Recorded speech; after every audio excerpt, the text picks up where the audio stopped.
जोङो दायै रङिया जंसन सौफैबाय। आरोबाव जोङो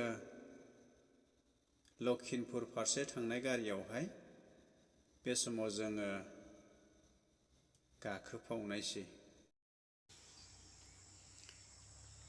दा जोङो आरोबाव रङिया जंसननिफ्राय लखिमपुर फारसे थांगासिनो दङ। जोङो एक्चुअली गगामुगावसो ओंखारगोन आरो गगामुगनिफ्राय जोङो स्टेशनाव ओंखारनानै खोलाहा जोङो थांबावनांगौ डाकुवाखाना अनुबारि होननाय गामियावहाय जोङो एक्चुअली आलासि जाहैगोन। जोंनि मिसिं हारिनि सुबुंफोरनाव। दा जोङो थांगासिनो दङ। गगामुग स्टेशन मोननो आरो बारा गोजान गैलिया। जोङो गगामुगावहाय जों ओंखारगोन आरो बेनिफ्राय जोङो गोदानै बासाव गाखोनानै डाकुवाखानाजों जों थांगोन। एक्चुअली जोङो दा गामि सौफैबाय आरो जोंनिया नै बायदेवा मिसिंफोरनि न'आवहाय गाखोजेनबाय नायबाय। एक्चुअली मिसिंफ्रा न'खौ गोजौ गोजौ बैसां लुनानै थायो आरो बिसोरो जोबोद खुला खुलि गोसोनि मानसिफोर। बिथांमोनाव गोसो बायदि हाबलाय ओंखारलाय आरो जानाय लोंनाय गासिबो फ्रि जानो हायो। नै बियो मिसिंफोरनि न'। आङो नोंथांमोननो दिन्थिनो सानदों। बिथांमोना गोजौ गोजौ बैसां न' लुनानै थायो आरो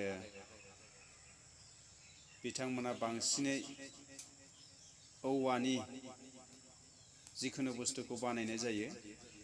नै न' सिङावबो मोजांथार। गरम बोथोरावबो एयार कन्डिसन बादि नै बायजोआवबो औवानि सियार दङ। आं न' सिङाव हाबना दिन्थिनि। नै बियो उन्दुग्रा रुम आरो बेजोंनो लोगोसे सिङावहाय ओंखाम संग्रा आरो ओंखाम जाग्रा रुम दङ। नायनानै लादो, बियो मिसिंफोरनि न'। आरो बेजोंनो लोगोसे ओरै उनजों ओंखाम संग्रा न'आबो प्लास जानानै दङ नै। बे न'नि सिङावनो बिसोरो ओंखाम सङो आरो बेवहायनो जायो। बिनिफ्रायनो आखाइ सुहरो आरो नै बे सिंफोरावहाय बिसोरो मोसौफोर बोरमाफोर दोनो। आङो नोंथांमोननो दिन्थिलांदों। नोंथांमोना अननानै नायलांबाय थाब्लानो जाबाय। दा जोङो नै हांसो सिना होनो नामा, फुथारबाय गिदिरथार। दा बेखौ दै गुदुंजों सुनानै गां फुगासिनो दङ। गांआ फुखांबाय, फोसाबगासिनो दङ। बिथांमोनाव जोबोद फ्रि, मा गोसो जानो बेखौनो मोनजायो। अमा बेदरबो दङ गोबाङैनो।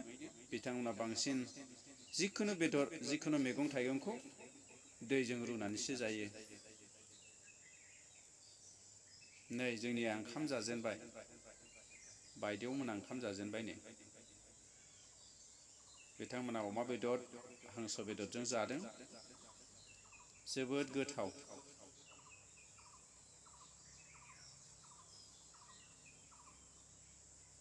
बिथांमोना जिखुनु बुस्थुखौ रुनानैसो जायो। होमबा हामबायसै नोंथांमोन। जोङो बे जायगायावहाय हरनै थाबाय। दा जोङो जोंनि आंगो न' फारसे जोङो थांफिनगासिनो दङ। ट्रेनाव गाखोनानै जोङो जोंनि न' फारसे थांगासिनो दङ। हामबायसै बिदिब्ला। Bye bye. Thank U.